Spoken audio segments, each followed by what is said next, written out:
Welcome back. I'm your host, Cecileen Davis, and I'm here today with Eric Baez. Baez. So tell us about yourself. I grew up in Bronx. My mother still lives there. She's been living there 55 years. Wow. I make fun of the fellas because when I moved to the projects, there was hardly any Hispanic families. You can count the Puerto Rican families in the projects.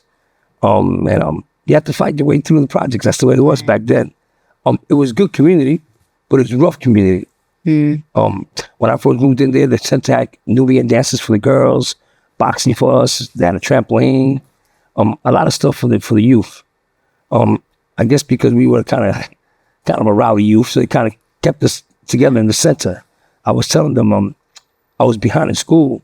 My mother signed me up for the center for tutoring. And it was a young teenager, a little older than me, but teenager. And she was about her business. She would come get me from the basketball court, from thing, and my grade level went up like 4 years in one semester. Oh, wow. Because of her work with me. So that was kind of good too. The projects always had its own style, its own thing, you know. It was the place to be at one time. Every Friday and Saturday, it was a party in Bronx, right? So, and you learned a lot. As kids, we used to play tag, and we didn't want to dance.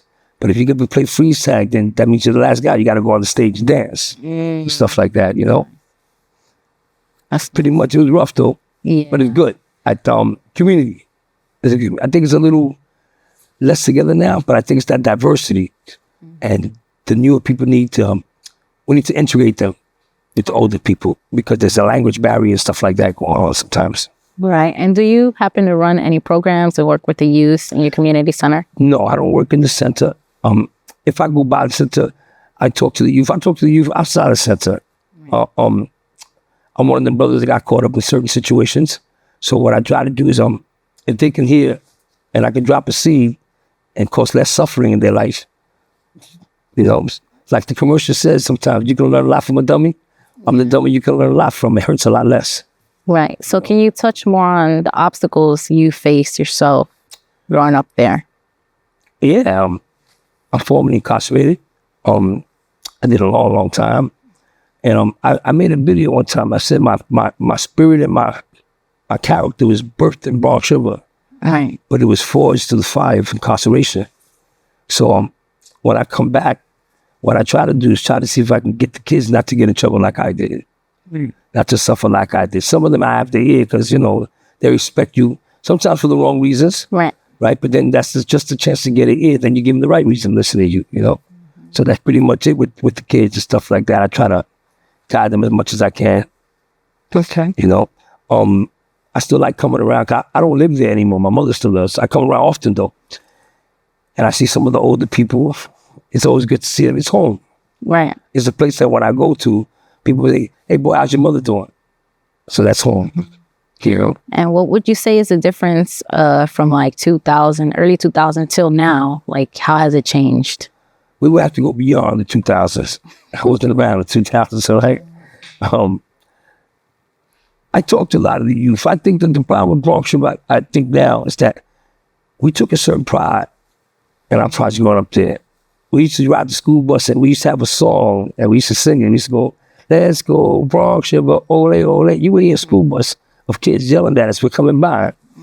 I think we lost a little bit of community pride, but I also think it has to do with there's a lot more Hispanics and other type of diversity in the projects, and some of them don't speak English, and so they've kind of ostracized themselves. Not that they're being ostracized, but they ostracize themselves sometimes. I wish that we would have more things so that we could unite the projects better. When I grew up there, you couldn't do nothing to somebody in my projects and not think that something's going to happen back to you.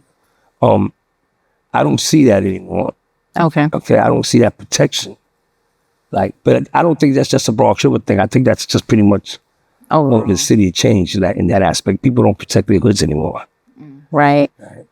And what do you think that the center can do to kind of help those foreigners or people that don't speak English, whether they're from, like, let's say Russia, Ukraine, or if they're coming from like Mexico? What do you think they should do about that? A few things they can do, but I think first of all, you try to gather people like that, usually on social levels.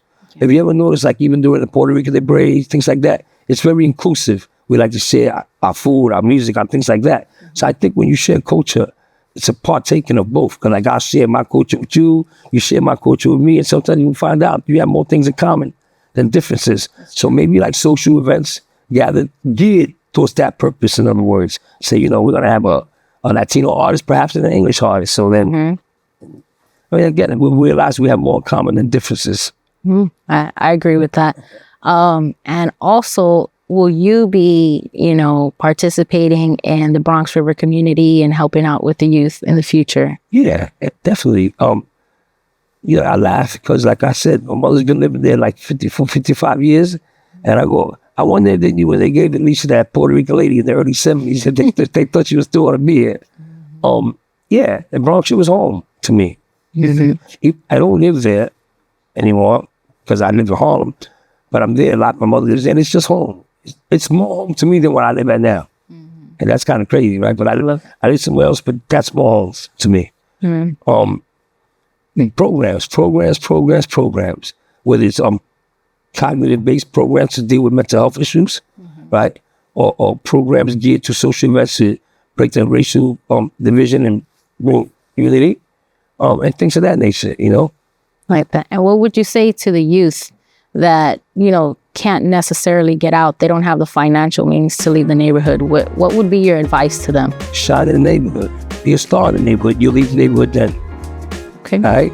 Shine in your neighborhood. Be a star in your neighborhood. You'll leave the neighborhood then. Okay. Thank you so much All right. for joining us today. Thank you very much, okay?